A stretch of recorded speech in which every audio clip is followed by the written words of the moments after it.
Welcome to the broadcast, ladies and gentlemen, fellow Amazonians. It's a privilege to come to you again this precious, wonderful day to brief you with what is going on with our revolution.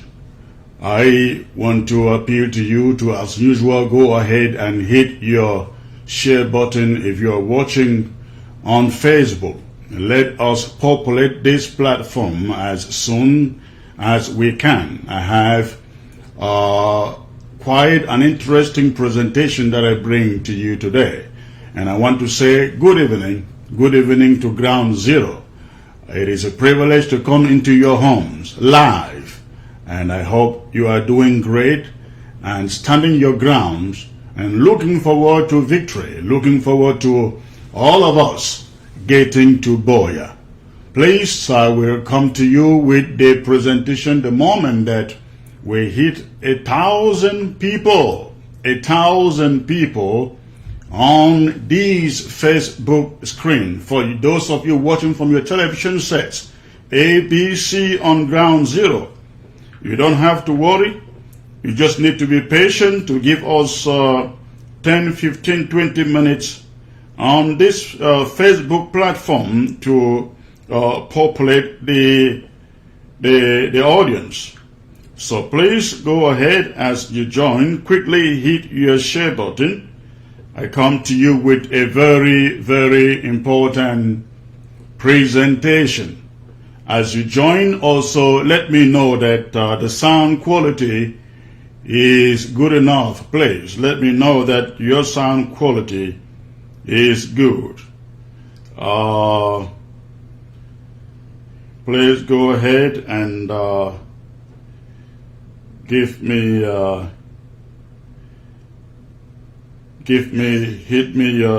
share button. Go ahead, hit your share button.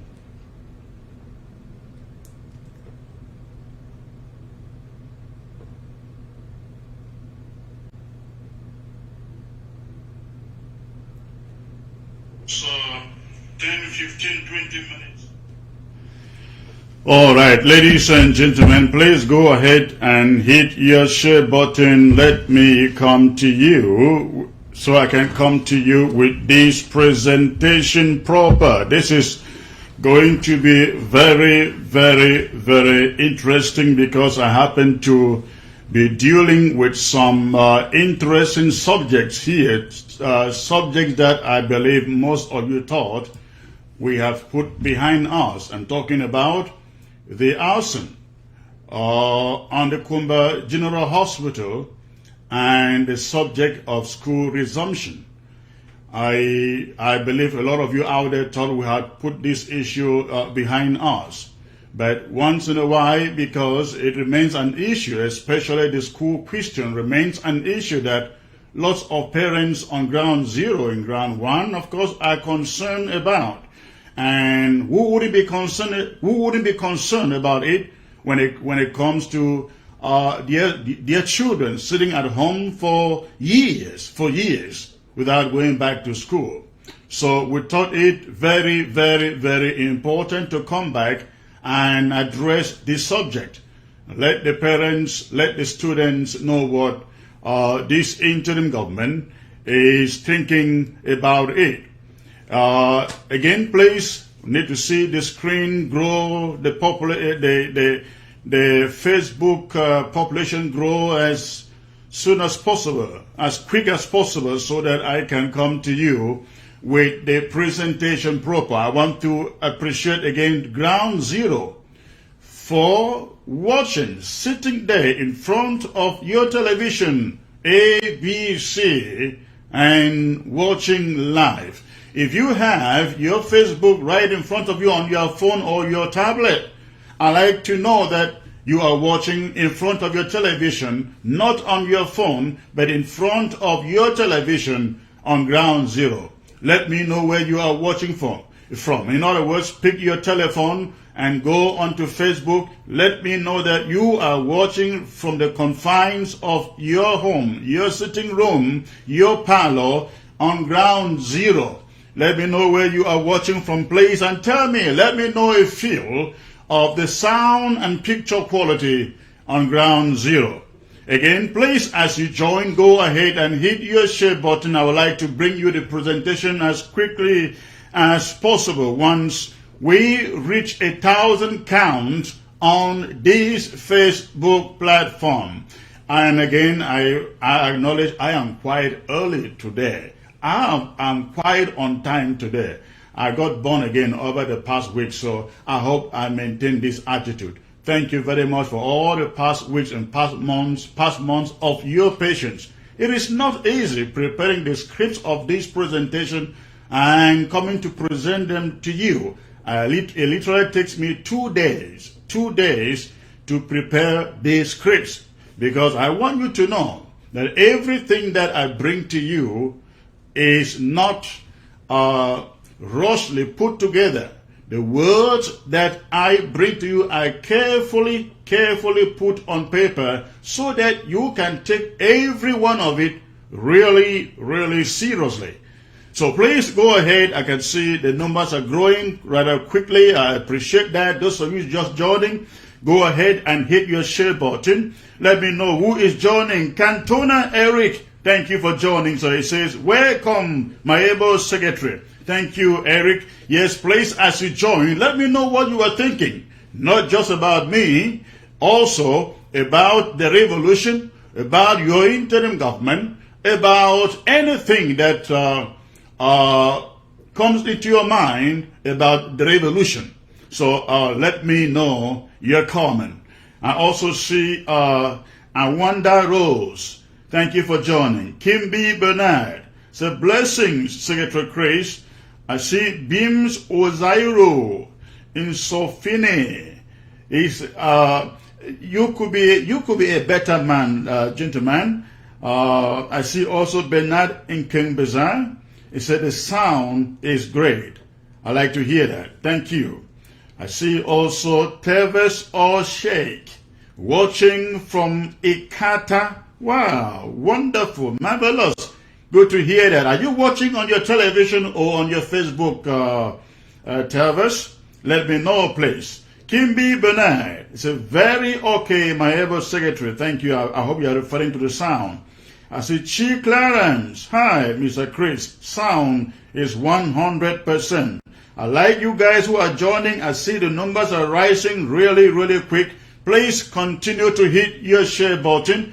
I come to you with some two very important subjects to discuss today. So please, I want to bring it to you as soon as possible, as soon as we hit 1,000 audience on the screen. So go ahead and hit your share button as you join. Becky Awa, I see you. Amber Lion, thanks for joining. Atem Kung Peter, I see you, sir. Bisong alias Wise Man, thank you. Say welcome, sir. David Vision Man, thank you. Alphonse in Jukan, I see you, sir. Tiananmen Square, I see you. He says, no compromise with the devil, La République du Cameroon. Absolutely not, sir. You can trust that no one in this interim government is going to compromise with La République du Cameroon. You can take this to the bank. No one will compromise here. Not with La République, not with federalists. We are bound in one train, the independence train to Boya. Marcel Cheban, thank you. Gordon Anya, thank you. Please hit your share button. We are about 600 people to go before I come to you with a live with a presentation. Fefe de Laundry from Ida Bato. Are you sure? Are you watching actually from there? Let me know if you're watching on television. ABC Place. B-Song alias Wise Man, I mentioned you. He said you're watching from Bordeaux, France. Good to hear that, sir. Amber Man, watching from Boya in Ground Zero. That is wonderful. Amber Man, are you watching on television or on your gadget, mobile gadget? Let me know, please. I also see Mado Bami, Ambazonia. All the signs of love. Thank you, Mado. Yes, Valentine. I see you. Yes, Mr. Chris. I'm in ground zero in Bambui. Wonderful. I schooled in Bambili, Cass Bambili, and the last time I visited there, I think about 2016, I couldn't recognize the place anymore. The place had changed, I couldn't even recognize Cass Bambili as I left it anymore, because when I left for Cass Bambili, I think that was in 1990, only ENS Bambili and Cass Bambili were the two main structures, including the agri school. But it was literally a bush. And the last time I visited, the first I visited in 21 years, that I visited, the place changed with a university. I just couldn't, Cass looked like some little huts. We used to call it Cass Complex. But when I went back 2016, it looked like a herd. So a lot of change. But I'm glad to know you're joining from Bambili. I'm sure you're joining near Cassava Farm, right? All right. Saint Gilbert APA. I see you, sir. So punctuality is a problem. You are very right, so unfortunately sometimes we just can't beat it. But today I tried. Please, do me a favor, hit your share button. Those of you just joining, the moment we are less than 600 people to go. Please, as you join, go ahead, hit your share button, so that we can quickly populate this platform, Facebook platform, and join Ground Zero with this presentation. Ground Zero is watching live. All right. Talam Frederick Inking, I see you. Address Anderson, thank you for joining, sir. I see also, I see Igwe Gerard. It's a live from Dubai. Wonderful. Asa Barnabas. We are watching from Womb. Wonderful. Are you watching on Barnabas? Are you watching on the television or on your mobile gadget? Let me know, please. I'd like to know who is watching on ABC. When you say you are watching from Ground Zero, let me know whether you are watching on your mobile gadget or on your television, please.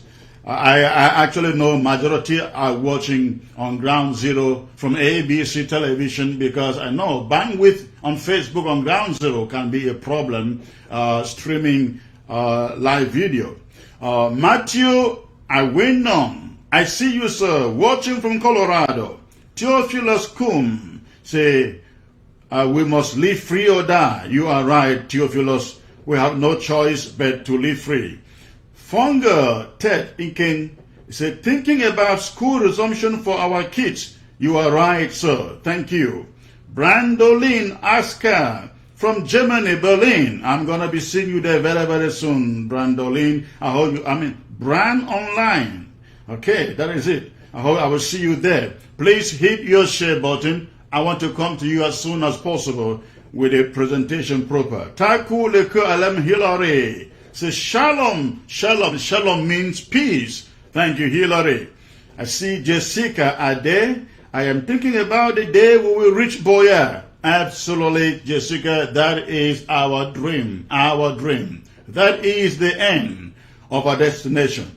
Wilson Madzong, sound is perfect. Thank you.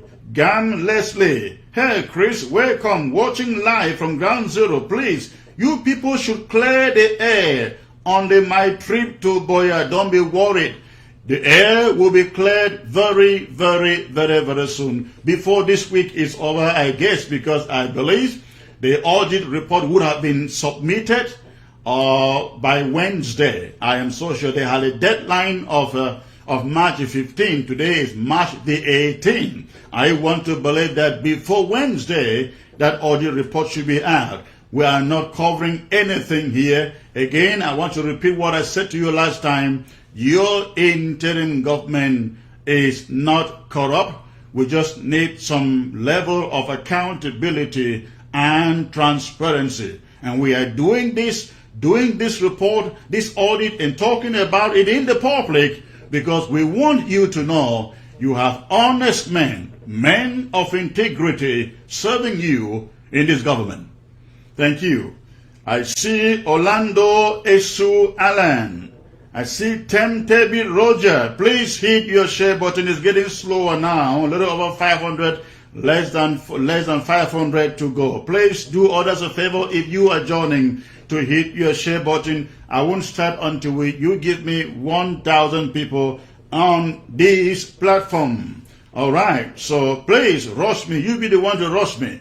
I see Fonkem Valentine. Fonkem Valentine watching from Lewo. Wonderful. I hope you're watching. Lewo in Libya.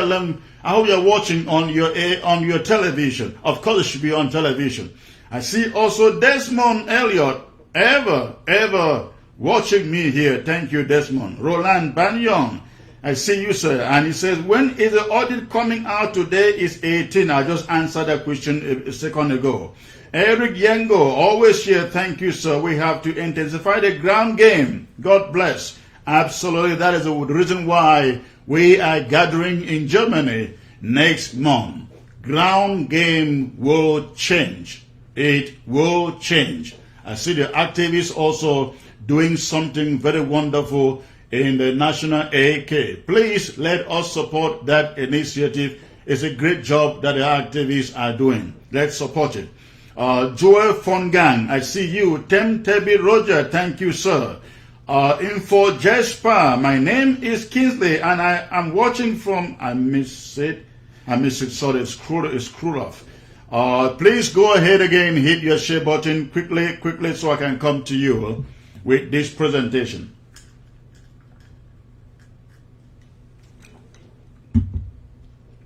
All right. Timothy Quebe. Good evening, Chris. He writes, Asosomoto Enes, my thoughts are with your family, Secretary Chris. Thank you very much. I just want to seize on the opportunity to thank all of you. I read most of your condolence greetings on the social media, WhatsApp, Facebook, and through phone calls, and I really want to appreciate your condolences. My father, I do not regret at all that he passed. He had spent enough time on earth, and dying or passing over 90, even still as strong as he was. We have no cause for regret. We want to thank God for giving him such a long life. And when it came the moment for him to go, he did not spend 1 hour. He got up in the morning, spent the whole day just as normal as any other person, not that he was sick. He spoke with my brothers, my sisters, who are in the diaspora, and they just called to greet like every child would do to the parents. And around I think 3 p.m. or so, Amber time, he developed perspiration and had breathing issues. They rushed him to the hospital, and I think he spent just about an hour there, and he was gone, just like that. Just like that. Again, I really want to appreciate all your condolences, and the only regret I have is the inability to go back and give him a befitting funeral. But I know, I have no doubt, the moment will come, we will do that. And I am sure I am not the only one in this predicament. So many of you out there are paying this price. My father had moved out of his own compound because it was burnt down early last year. The thing was completely burnt down, completely everything brought down. And he had moved out of the house. So even if I had opportunity to go home and bury him, we'll be burying him in a compound that virtually doesn't exist. But again, the main regret we have is the inability to go and give him a befitting burial. But I believe the moment will come, the right time will come, when we step foot home, finally, all of us who have lost relations. I know some families who have lost loved ones in the U.S. and in Europe. And they have to take them, go and bury either in Victoria, bury either in Kumba, bury either in Boya, because they can't get to the hometown. They can't get to the village because of security issues. And so I know the moment is coming where lots of us shall be going home, not just to celebrate Boya, but to celebrate our family members who have passed, celebrate our parents who have passed, and we should not lose hope. Let's keep on fighting. We don't fight, we don't go there. We don't give them a befitting burial. I could never believe that my father would die and still be lying in the mortuary until the war is over. I don't know when to bury him.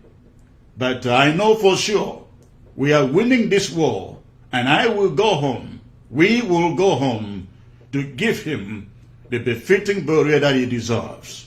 Okay, ladies and gentlemen, hit your share button. Hit your share button. While you're doing so, I got a few things to talk about. And I got a few things to talk about. Of course, we are all aware that the U.S. Undersecretary for Africa was visiting with French Cameroon President Paul Biya today.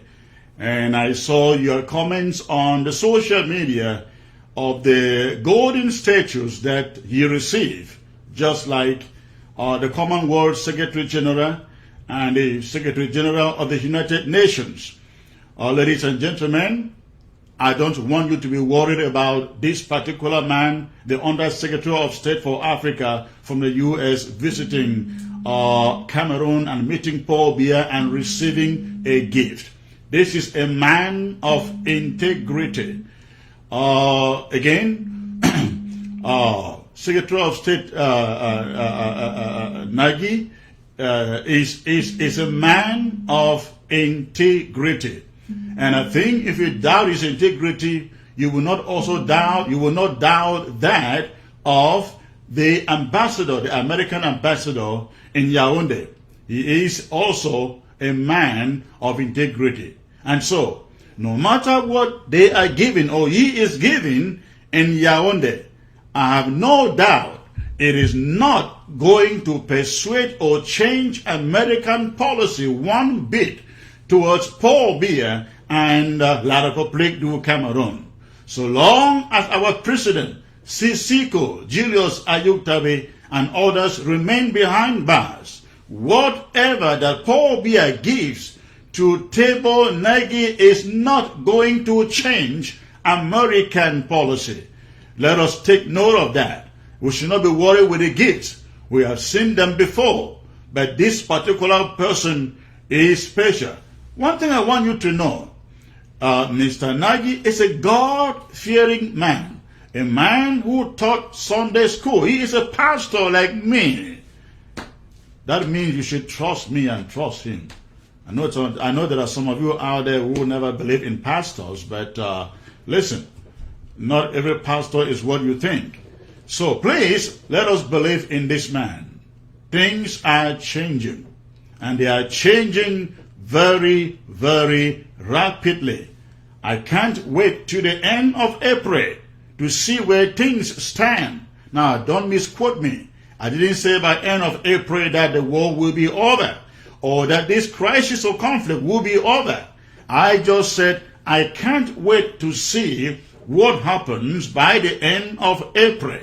All that I know is that French Cameroon is under severe pressure from the international community to do the right thing, to fix this situation, to call for inclusive, open, unconditional dialogue. And they are the only ones who can do so. No one can do it. This interim government cannot. The United Nations cannot. They can only push them. They are the only ones. Only Paul Biya can do it.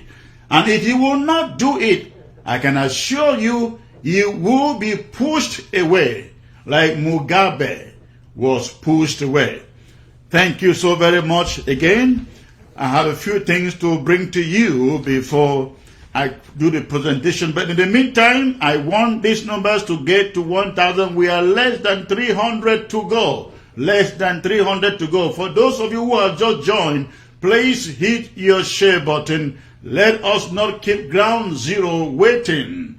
All right. Now, let me also talk about this so-called Limbe. Now, I'm giving it the name they call it, Limbe Festa 2019. Ladies and gentlemen, this message goes directly to the Amber Restoration Forces on ground zero, especially in Fako. I know that you are already aware of this. That festivity has been banned. That festivity has been banned. Nothing like Festa is holding in Victoria, because mothers cannot be losing their children, losing their husbands, losing their brothers and their sisters. And somebody is down in Victoria putting together some 1 week festivity celebrations. What are you celebrating? Celebrating that new school, that old school in Sonora? How many of you have seen the communique that went out today talking about creating a bilingual and English section of a certain school that has been existing inside Sonora for about over 20 years, and no Ambazonian, no Southern Cameroonian was admitted or allowed to be admitted in that school. That school was meant only for the privileged Francophones, French Cameroon citizens, foreigners in our land, working within that facility, that Sonora facility. Can you believe that? Can you believe that? They rip us of our oil, of the taxation money that should come from it, and they open a school in our territory, and it is only good for them. It is only good for their children. Not for 5 years, not for 10 years, not for 20 years. This school has been going on for decades, and no Ambazonian has ever been admitted in that school. What a shame.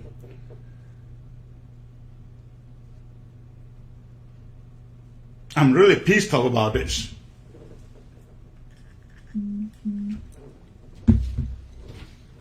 All right. And I also like to,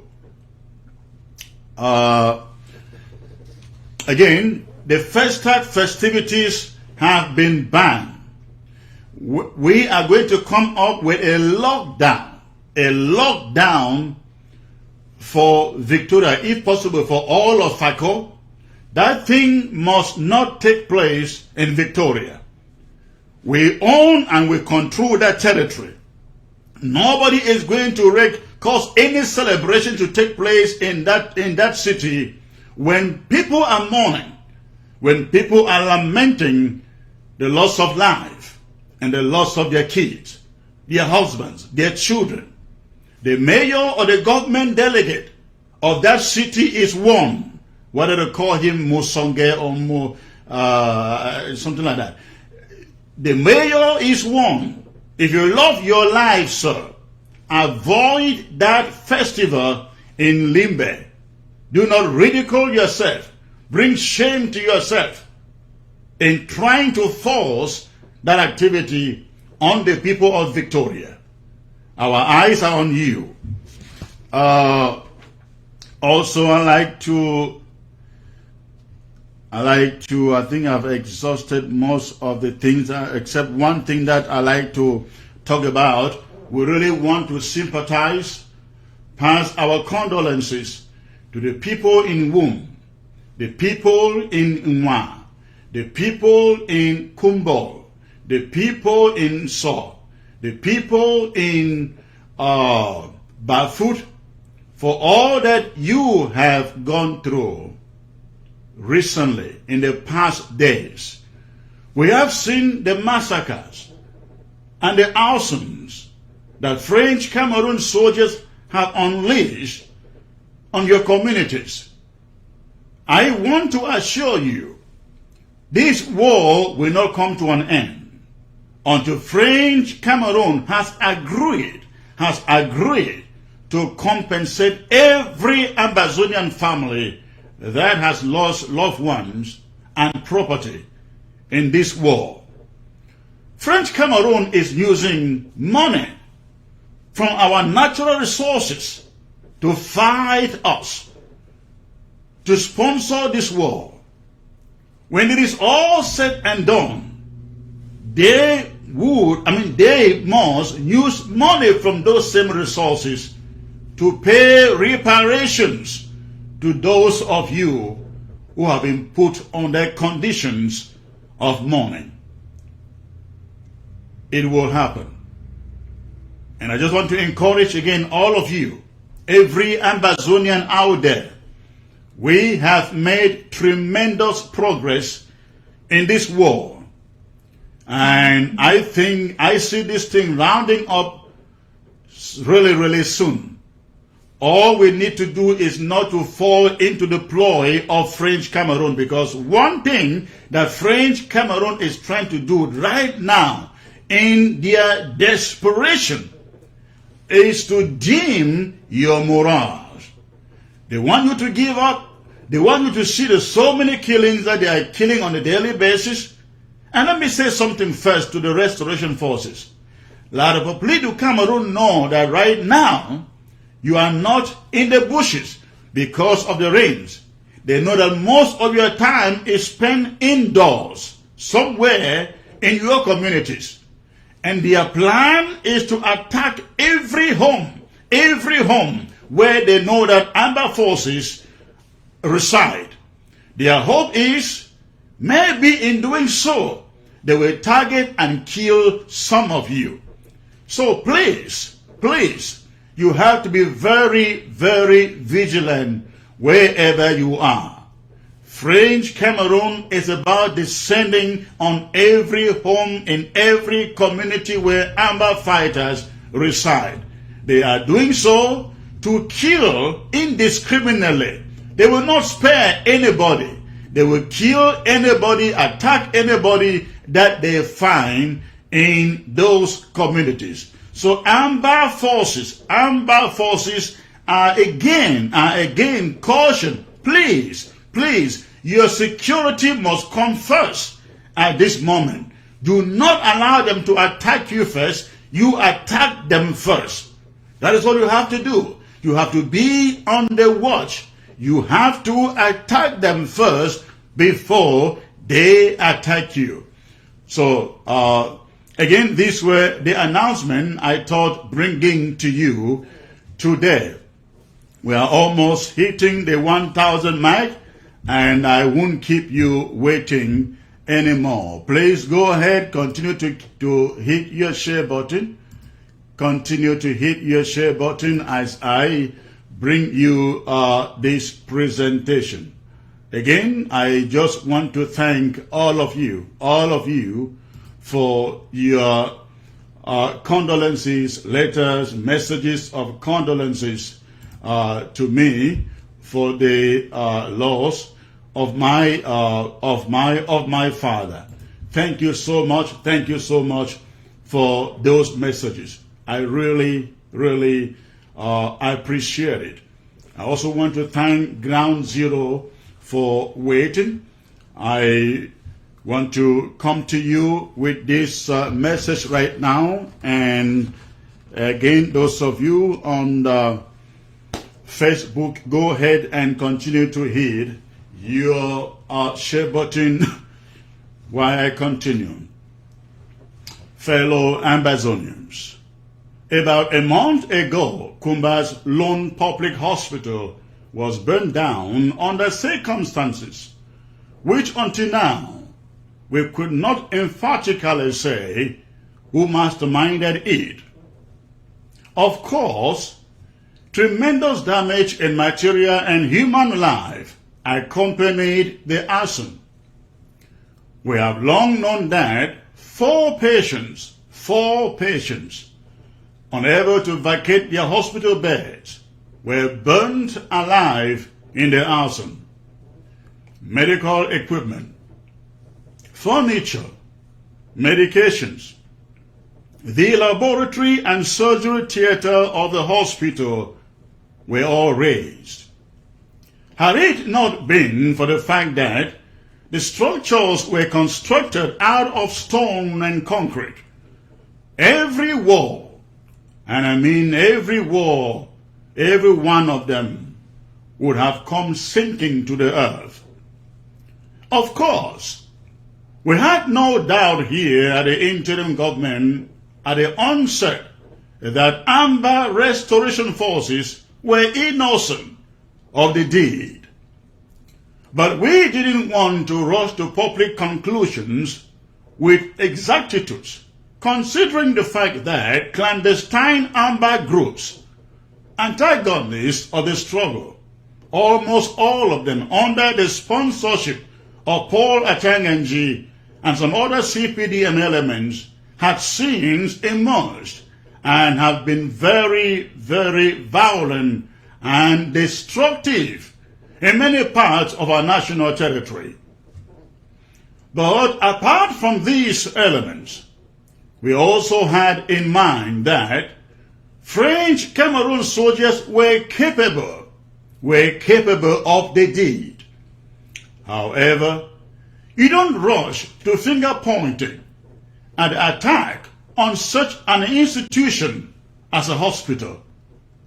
Such senseless act of barbarism, unless there is clear reason and evidence for it, intensive investigations must be carried out to determine the perpetrators, we thought. Today, I have come to report to you that from the investigations conducted by this interim government, all evidence on the burning of the Kumba public hospital points to the direction of French Cameroon soldiers initiating and carrying out the arson that reduced the Kumba General Hospital to cheap rubble. Our conclusions are based on a number of discoveries. Number one, video footage collected from the scene of the fire, filmed by a French Cameroon soldier of Ambazonia descent, clearly puts the French Cameroon soldiers at the scene of the fire. It shows the presence of French Cameroon soldiers at the hospital at the time of the fire. Some of them are actually seen in the footage running out of the hospital wards to escape the fire, while patients who could not run are roasted to death. But apart from this, which is number two, we also gathered that because of the frequent power outages in the city of Kumba, the French Cameroon soldiers, who were meant to patrol and police the town regularly, retired to pass the night at the Kumba General Hospital to save themselves attacks from restoration forces they feared might attack them in the dark of the night. As preventive measures, they would spend the night, French Cameroon soldiers would spend the night at the hospital and only take to the city center during the day.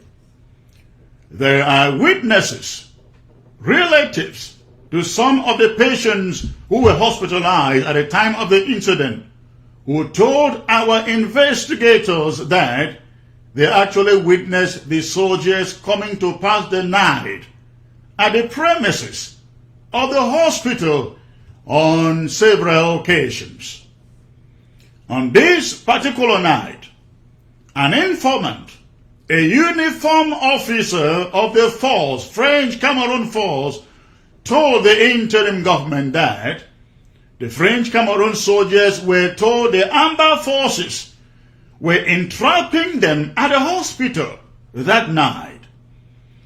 So the soldiers went and spied first before returning with gasoline to set the hospital on fire after discovering that a number of wounded young boys were in admission. The soldiers took them for Amber boys or Amber forces. But were they actually Amber forces? We did not find any evidence to prove that the said boys were Amber forces. The camps in Kumba didn't report of any deaths from among themselves or injured from within themselves from the incident. So we can safely say they were not involved. Worth noting in the unfolding of the fire incident is that none of the soldiers seen at the scene, French Cameroon soldiers seen at that scene, sustained any injuries or burns. Had Amber boys masterminded the inferno or attack, you would imagine that at least some of the soldiers recorded in the scene would have sustained some injuries or died, but none of them sustained any. Instead, they are seen rushing out of the hospital with their guns intact. And yet another evidence, albeit circumstantial, this Kumba fire incident can only be associated to the French Cameroon army occupying the city at the time, because the Cameroon army has the history of burning down not only institutions, but equally whole towns and villages, and sometimes pointing accusing fingers at Amber brave fighters. The case of the burnings which took place in Bangorain, in the western region of French Cameroon, still serves as a very good example here. We also recall the testimony of another officer who was privy to the Bangorain incident prior to it happening, disclosing how Paul Atanga Inji, French Cameroon Territorial Administration Minister, masterminded the whole thing to pin it on Amber forces in Bangolan, a neighboring town in Ngolkotinche County in the northern zone of Amazonia. We cannot forget that for the entire duration of this war, we have seen town after town and village after village set on fire by French Cameroon soldiers. Even if you should forget about that, how can anyone forget of the fact that half a million internally displaced persons, majority living under trees, in the bushes, are there thanks to the decimation of their homes by French Cameroon soldiers? As recently as last week, we saw smoke rising from burnt homes, from the roofs of homes in Whom, in Kumba, in Bui, in Bafut, you can name more. We have thousands of refugees stuck in Nigeria.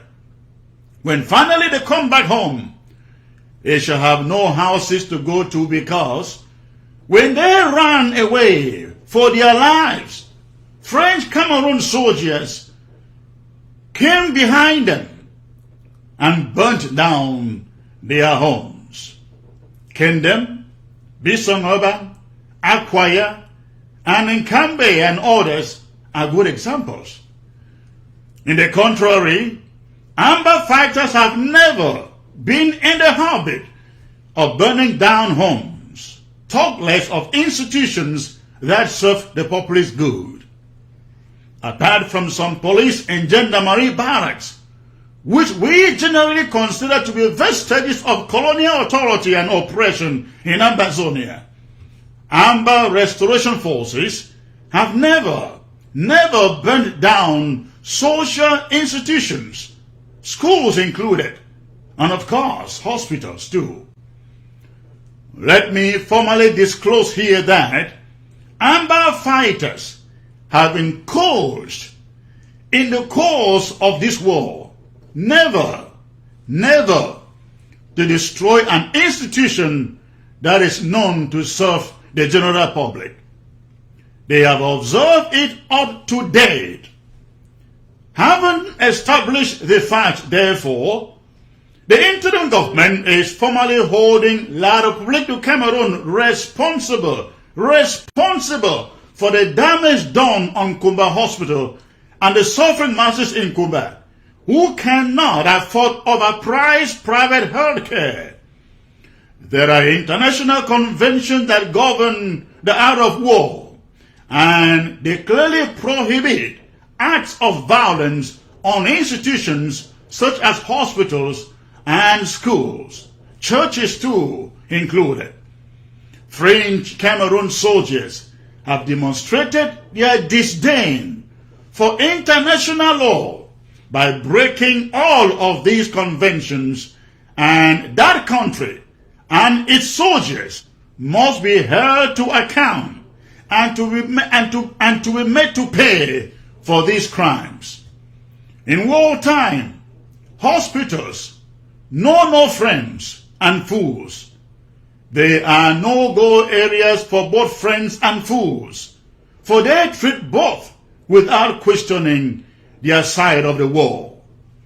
The interim government of Amazonia calls upon the international community and human rights groups to bring pressure to bear on French Cameroon to pay restitution to the families of those burnt alive and those injured in the Kumba Arson, and to hastily rebuild the hospital to provide the people of Kumba a place where they can go to get affordable medical care.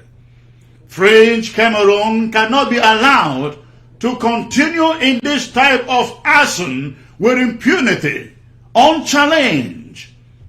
The World Health Organization, the United Nations, and other humanitarian groups must act in a way that deters Cameroon, the regime, from this kind of barbarism and on Amazonian communities. Turning now to the question of school resumption. We are sorry this may not be the message that many parents and teachers want to hear. The interim government has received many requests and suggestions for our schools to reopen in full scale, and for our kids to get back to school. Some have suggested, for example, that at the barest minimum, we should allow private schools only to reopen and have only public schools shut down. We have pondered upon the idea and have figured out that that option isn't feasible, and I will explain. But first, we want every parent and teacher to have absolutely no doubt in that if we saw a window of opening or possibility, we wouldn't hesitate for a moment to have our kids go back to school.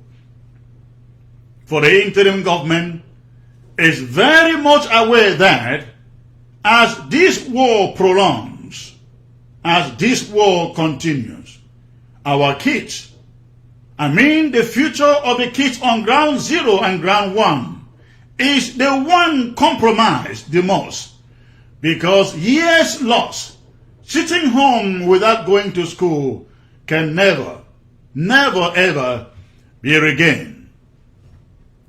And we also understand the painful predicament of teachers, mainly teachers in private institutions, who have continued to go without salaries for the entire duration of this war.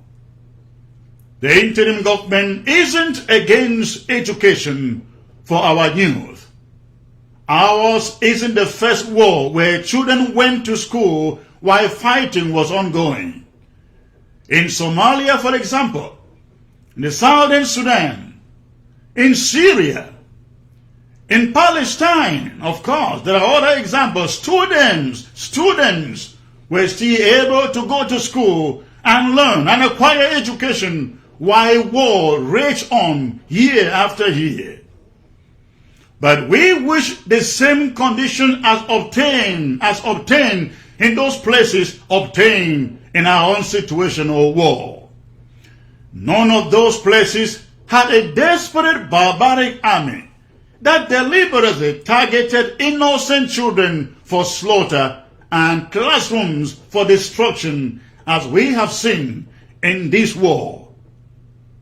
Let's remember that our courts and lawyers were once shut down like the schools. But after a while, we saw the need for them to go back to court, even when conditions had not changed. If we could allow lawyers go back to the same courts, the same courtrooms where French Cameroon procureurs, French Cameroon clerks, and French Cameroon judges presided over, what more of the education of our kids, of our children, our brothers, and our sisters? It is not the least in our interest to want to build our new country, Ambazonia, on an illiterate population. We shall not build it on foreign experts either. It must be built by Ambazonian-owned young talent. This is to tell you how much this interim government values education for our youth. This interim government isn't the problem why our kids are not in school today. Paul Biya, his government, his war, and his occupying army are to blame. The regime in Yaoundé runs a parliament that is said to be made up of the people's representatives. But our schools have been shut down for 3 years, and children sitting at home carrying pregnancies. How many times have we seen a bill tendered in that damn parliament demanding that the government creates a conducive atmosphere for the children to go back to school? Which of the parliamentarians or senators in the Senate have been told or have been bold enough to stand up on that floor to demand that Southern Cameroon children must go back to school? How many of them have taken up the courage to do so? How many of them, if indeed they care, have staged a walkout in protest of education blackmail in the Southern Cameroons? How many of them? You don't hear it or see it because they don't care, and their children are not in any of the schools in Ambazonia. They no longer live in our territory anyways. Why should they care? Fellow Ambazonians, at the beginning of the current school season, the interim government thought that the safety and security situation on the ground could only improve. We had hoped that the French Cameroon government would see reason to totally withdraw all its troops from our streets to enable a tranquil, safe passage for our children to go to school without any intimidations. Yes, it was indeed for that reason that we made it conditional, preferring for each parent to decide, based on the security situation on the ground in each community, to decide whether or not to send their kids to school. In arriving at that position, we thought that French Cameroon was going to respect international norms of war and to keep its army away from school premises and hospitals, of course. That hasn't been the case. It hasn't happened. French Cameroon soldiers have since turned quite a number of school campuses into territory, into military territory.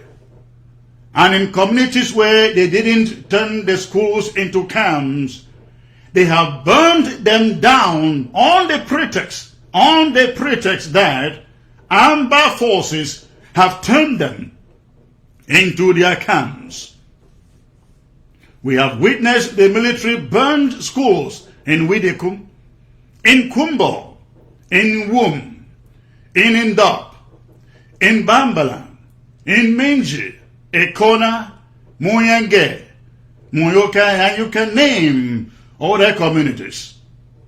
In some communities, the French Cameroon army has put up permanent structures close to school campuses with such presence posing a great threat to safety and security, as they are known to shoot to kill. Another big security concern is the fact that our male and female teenagers have become targets of indiscriminate assassinations and rapes by the French Cameroon army. We live under a situation where every young child, boy or girl, is a target because the soldiers have been made to believe these young ones are Ambazonia's Boko Haram fighters. We are aware of cases where the Cameroon military has gone into university campuses, broke into hostels, and randomly shoot students. Students preparing for exams in the University of Bamenda, for example, have been shot and killed on several occasions. The University of Boya has seen its fair share of the shootings and the killings. No one can deny it. How then can any parent in a good conscience allow his or her child to head for school under such atmosphere of insecurity? Considering the circumstances, the interim government has come to the conclusion that only the international community can resolve this school issue if they can prevail on the Yaoundé regime to withdraw its forces from our communities and have us guarantee the safety and the security of our kids going back to school. We wish that UNESCO, in particular, steps into this situation and pave the way for our kids to be able to return to the classroom. This interim government is totally aware of the rights of children to education, even during wartime, and we will not deliberately stop or hinder any child from going to school for a minute once French Cameroon is made to pull out or withdraw its troops from our communities. Allowing private institutions to carry on with schools doesn't hold water because it is considered as segregation, and in any matter, you expose the students of those institutions to danger. And by the way, you let private schools resume. What do you do to the children or with the children of the hundreds of thousands of the internally displaced who are in the bushes. Because the moment the children come out from their hidings, from the bushes, the French Cameroon military will kill them as amber boys. And assuming that this was even feasible, what happens then to the 1,000 others in refugee camps in Nigeria? The United Nations isn't taking care of their education. If opportunities should exist for some to go back to school, it is our opinion here at the interim government that all must benefit. All must benefit from such an opportunity. No child should be left behind. Such an opportunity, we believe, only the United Nations or UNESCO can create. And only when French Cameroon military completely pulls out from every one of our communities. Children going back to school is as incumbent children going back to school is incumbent upon the force of the international community just as calling for inclusive dialogue, open dialogue is incumbent upon the regime in French Cameroon. We have no power. This interim government has no power to ensure security for schools, nor the standing to call for an inclusive dialogue. Paul Biya can do any of this if he so desires. The pressure should be on him. We all want our kids back in the classroom. Thanks for watching and good night.